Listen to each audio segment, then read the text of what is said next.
Hello guys welcome to Prashant world of HR. जहां मैं आपका दोस्त प्रशांत लाता हूं आपके लिए गवर्नमेंट जॉब्स, एग्जाम्स और एचआर से रिलेटेड सारे वीडियोस। तो दोस्तों, आप लोगों का मेरे चैनल पर स्वागत है। एंड गाइस, प्लीज़ मेरे चैनल को ज़रूर से सब्सक्राइब कीजिए, इससे हमें काफ़ी मोटिवेशन मिलती है। और मेरे वीडियोस को लाइक और शेयर भी कीजिए। तो चलिए शुरू करते हैं आज का वीडियो। आज का वीडियो है इसरो साइंटिस्ट इंजीनियर एससी की डिटेल्स के बारे में।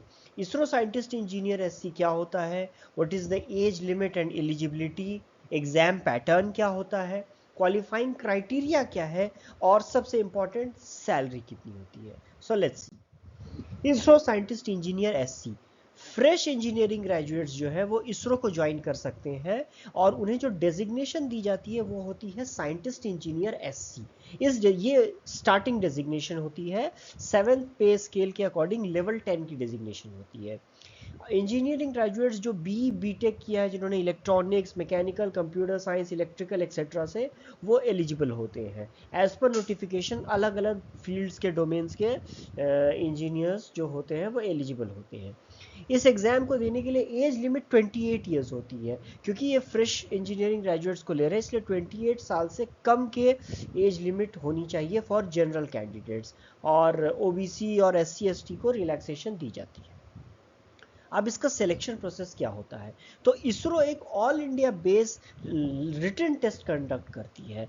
ऑल इंडिया इसरो का नोटिफिकेशन आता है, और एडवर्टीजमेंट के बाद उस लोगों के अप्लाई करने के बाद फाइनली एक दिन ऑल ओवर इंडिया अलग अलग सेंटर्स पे रिटन एग्जाम होता है, और उसके बेसिस पे शॉर्टलिस्टिंग होती है, और शॉर्टलिस्टेड स्टूडेंट्स का इंटरव्यू होता है, और इंटरव्यू के बाद फाइनल मेरिट लिस्ट बनती है। रिटन टेस्ट का पैटर्न। रिटन टेस्ट में बेसिकली दो पार्ट्स आते हैं, पार्ट ए और पार्ट बी। पार्ट ए में जो है आपको डिसिप्लिन स्पेसिफिक पार्ट्स रहेंगे, जिसमें 80 क्वेश्चंस रहते हैं। ये बेसिकली आपका इंजीनियरिंग रिलेटेड क्वेश्चन, आपका टेक्निकल डोमेन, टेक्निकल एक्सपर्टीज को चेक करते हैं। 1 मार्क्स ईच के क्वेश्चन रहेंगे, 80 क्वेश्चंस रहेंगे, +1 मार्किंग रहेगा करेक्ट आंसर के लिए, और -1/3 रहेगा रॉन्ग आंसर्स के लिए। अगर आंसर नहीं अटेम्प्ट किए तो उस पर कोई भी मार्किंग नहीं होती है।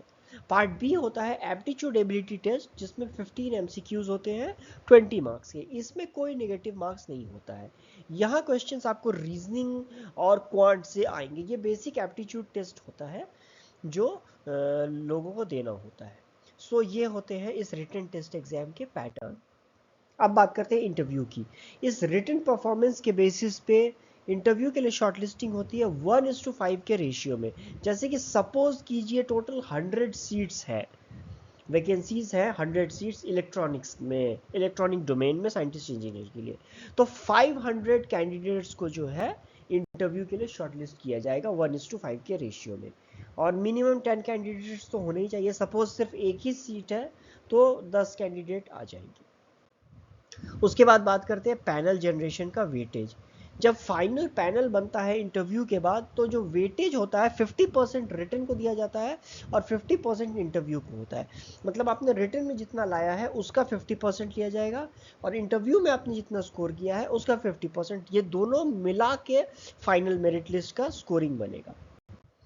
अब बात करते हैं सैलरी की। तो एक साइंटिस्ट इंजीनियर की सैलरी क्या होती है, तो साइंटिस्ट इंजीनियर की सैलरी 3 अलग अलग जो सिटीज़ हैं, कैटेगरी एक्स, कैटेगरी वाई और कैटेगरी जेड, उनमें डिफर करती है as per DA, HRA and every other things. तो जो कैटेगरी एक्स सिटीज़ है, यानी मुंबई, दिल्ली, बेंगलोर, हैदराबाद, पुणे, अहमदाबाद, ये जो 8 सिटीज़ हैं, इन सिटीज़ का सैलरी स्ट्रक्चर ये है। आपको बेसिक 56,100 मिलेगा, जो लेवल 10 का स्टार्टिंग बेसिक है। डीए अभी राइट नाउ रिवाइज होकर 50% हो गया है, तो 28,050 है। ये सैलरी स्लिप मैं आपको मई 2024 की बता रहा हूँ। एचआरए आपको 30% मिलेगा, तो 16,830 हो गया। ट्रैवलिंग अलाउंस 7,200, और डी ऑन टी एफ 3,600 है। तो टोटल सैलरी 1,11,780 रुपीज़ बनती है। अब इसमें डिडक्शंस क्या होते हैं। सबसे पहले तो एम्प्लॉय कंट्रीब्यूशन एनपीएस कटता है, जो आपको 8415 है। इनकम टैक्स लगभग आपका 7,000 डिडक्ट होगा।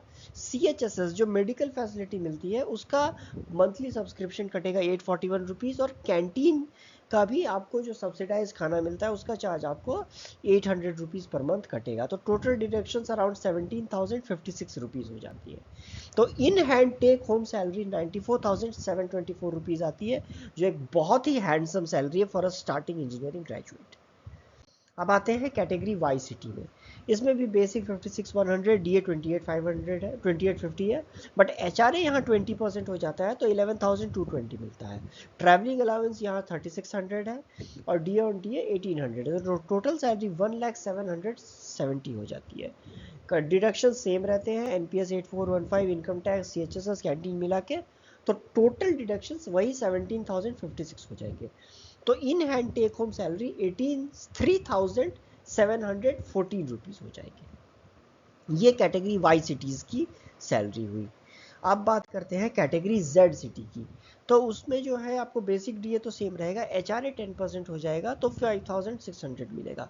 उसके अलावा टीए और डी ऑन टीए भी सेम रहेगा, तो टोटल सैलरी 95,160 बनेगी और डिडक्शन सेम रहेंगे। सो 17,056 रुपीज़ डिडक्शन हुए, तो इन हैंड सैलरी जो है 78,104 बनेगी। ये बनेगी कैटेगरी जेड सिटी में। तो ये थी साइंटिस्ट इंजीनियर एससी के सैलरी। आई होप इसने आपको मोटिवेट किया हो। तो आई होप आपको मेरा ये वीडियो पसंद आया हो दोस्तों। तो आई एम डेफिनेटली श्योर आप लोग मेरे चैनल को ज़रूर से सब्सक्राइब करेंगे और लाइक और शेयर करें मेरी वीडियो को। और आज का ये वीडियो देखने के लिए और ऐसे ही बढ़िया बढ़िया वीडियोस देखने के लिए मेरे चैनल से जुड़े रहें। Thank you.